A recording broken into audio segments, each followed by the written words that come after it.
खुलुमबाय बयनिसिमबो नोंथांमोननि थाखाय माखासे खौरांफोर लानानै फैलायबाय आरो चेनेलाव गोदानब्ला अन्नानै चेनेलखौ साबस्क्राइब खालामनानै लादो बेल आइकनखौ एलाव होनानै ला जाहाथे नोंथांनाव सिगां नटिफिकेसन सहैग्रोयो। दानिया खोनासंलांदो।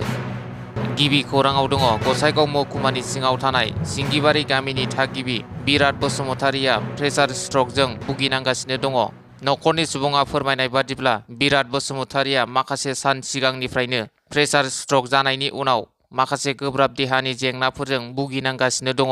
सोनाब बेंगलाव थानाय कचबिहार मिशन हस्पिटालाव फाहामथाय होखांनायनि उनाव बिराद बसुमतारिखौ न'सिम लाबोफिनबायमोन, नाथाय सानब्रैसोनि उनावनो देहानि थासारिया बारा जाफिननानै देहा फाहामसालियाव थिसनफिननो गोनां जायो आरो दासिमबो बिराद बसुमतारिनि देहा थासारिया गाहामाव फैफिनाखै होनना मिथिनो मोन्दों। बिराद बसुमतारिनि आंगो बिसिया मिथिहोदों दि गावनि फिसायखौ फाहामथाय होनायाव नखरनि जा एसे धोन सम्पति दंमोन बेखौ फानजोबनो गोनां जाबाय आरो दा फाहामथाय होनायाव गोबां रांनि गोनांथि जाबावदों। बेनिखायनो बिराद बसुमतारिनि दुखुथिया बिसिया फाहामथाय होनायाव सुबुं अनफावरि रायजो राजा नोंथांमोनखौ रांनि अनसुंथाइ हरनो खावलायहरदों। लोगोसे बिटिआर सरकारनिफ्रायबो रांनि अनसुंथाइ मोननो हास्थायदों।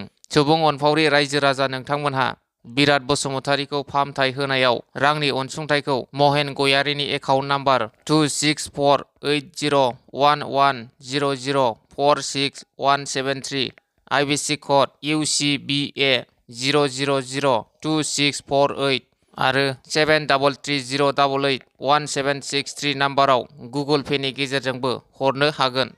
नैथि खौराङाव दङ चिरां जिल्लानि सिङाव थानाय सान्थिपुर निज्लागुरि हिरिम्बाफुरि बाथौ गोथार फैलामनि बानजायनायाव दमासि फोरबोजों लोब्बा लाखिनानै बर' हारिनि दोरोङारि जामुं बादायलायनाय हाबाफारि खुंफुंदों। थांनाय बोसोराव खुंबोनाय बादिनो देग्लायबो नैथि खेबनि थाखाय दमासि फोरबोखौ गाजा गोमजायै खुंफुङो। चिरां जिल्लानि सिङाव थानाय सान्थिपुर निज्लागुरि हिरिम्बाफुरि बाथौ गोथार फैलामाव बेजों लोगोसेनो बर' हारिनि दोरोङारि जानाय लोंनाय बादायलायनाय हाबाफारिबो खुंफुंनाय नुनो मोननाय जायो। बादायारि महरै बाहागो लायो सान्थिपुर ओनसोलनि सिङाव थानाय मोन 7 गामिफोरा। मख'नो गोनांदि बर' हारिनि बे दोरोङारि बादायलायनायाव गोबां बर'नि जाग्रा लोंग्रा आइटेमफोरखौ नुनो मोननाय जादों। थामथि खौराङाव दङ गसाइगावआव हाबा जाखानाय सासे आइजोखौ दोनखारदों। फिसाय न'आव गैयैखौ सुबिदा लानानै गसाइगावनि हास्रावबारि गामिनि रिंखां नार्जारिनि बिसि सासे गथ' गोनांखा पुर्निमा बसुमतारिया गोमानानै दङ। गसाइगाव महकुमानि सिङाव थानाय हास्रावबारि फानबारि गामिनि रिंखां नार्जारिनि बिसि सासे गथ'नि बिमा 24 बोसोर बैसोनि पुर्निमा बसुमतारिया 13 सान सिगांनिफ्रायनो गोमानानै दं। दायो फिसाया पुर्निमा बसुमतारिखौ नागिरनानै हालाय हाफाय जानानै दङ। फिसाया फोरमायनाय बादिब्ला गाव गुबुन रायजोआव खामानि मावनो थाहैनायखौ सुबिदा लानानै सोलिफु दाननि 3 अक्ट' खालि बिमा बिफानि न'आव थांनो होननानै थांदोंमोन। बिनि उनावनो जेरावबो खौरां लाबाय, नाथाय दिनैसिम जेबो खौरां मोनाखै। बेनिखायनो बिसिनि जेबो खौरां मोनैयाव मैया खौरां बिजोंनि गेजेरजों बर' रायजो राजाफोरखौ सावगारियाव होनाय पुर्निमा बसुमतारिखौ बहाबाफोर नुयोब्ला 7994408158 मबाइल नाम्बारनि गेजेरजों खौरां हरनो खावलायदों रिंखां नार्जारिया। ब्रैथि खौराङाव दङ बलिउडनि फावखुंगुर सेफ आलि खानखौ थांनाय मैयानि फुङाव बिथांनि बेन्द्रानि न'आव सासे सिनाय मोनै दाखाथिया गोबौ हाथियारजों गोबां खेब गाग्लोबनायनि उनाव मुम्बाइनि लीलावती देहा फाहामसालियाव लांनाय जायो होनना मिथिनो मोननाय जादों। बाथि खौराङाव दङ क'क्राझाराव 29 लेन्डमार्क रिजर्ट बेखेवदों। क'क्राझाराव थानाय गौरां पार्कनि साखाथिजों बोहैलांनाय गौरां दैसा सेराव गोदानै 29 लेन्डमार्क मुंनि मैया रिजर्ट बेखेवदों। बे रिजर्टआव गोबां रोखोमनि जानाय लोंनायफोर मोननायजों लोगोसे उन्दै गेदेर गेलेनो दुगैनो थाखाय सुइमिं पुल, जोनोम सान फालिनाय आरो जुलिनि हाबाफारिफोर खुंफुंनाय बायदि बायदि खाबुफोरखौ मोननो हागोन। लोगोसे हर थानो थाखाय खाबुफोरखौबो मोननो हागोन होनना मिथिहोदों।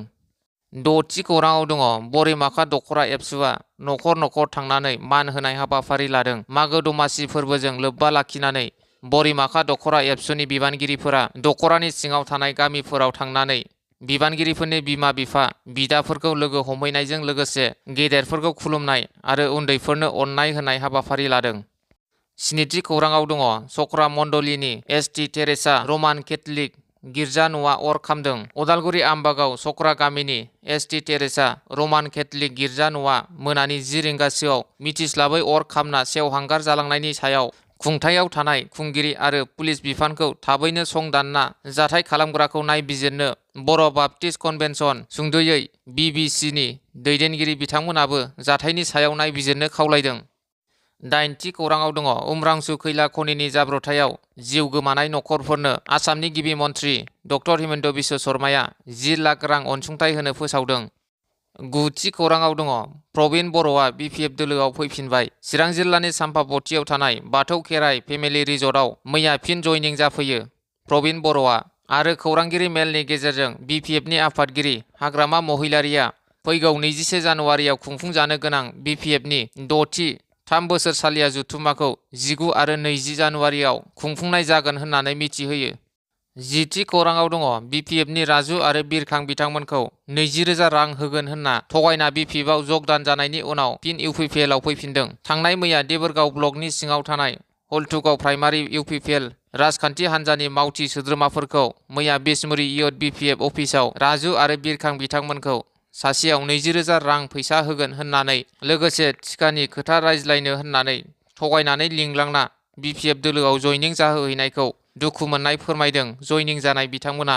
आरो बिथांमोना फोरमायनाय बादिब्ला 13 सानि गेजेराव गावसोर 9 सायानो इउपिपिएलआव फैफिनबाय। 11थि खौराङाव दङ जाब्रबथायजों भुगिनांनाय सुबुंफोरखौ मदद होग्रा सुबुंफोरनो 25,000 रांसिम होनो राजालामा मन्थ्रि नितिन गडकरिया फोसावदों।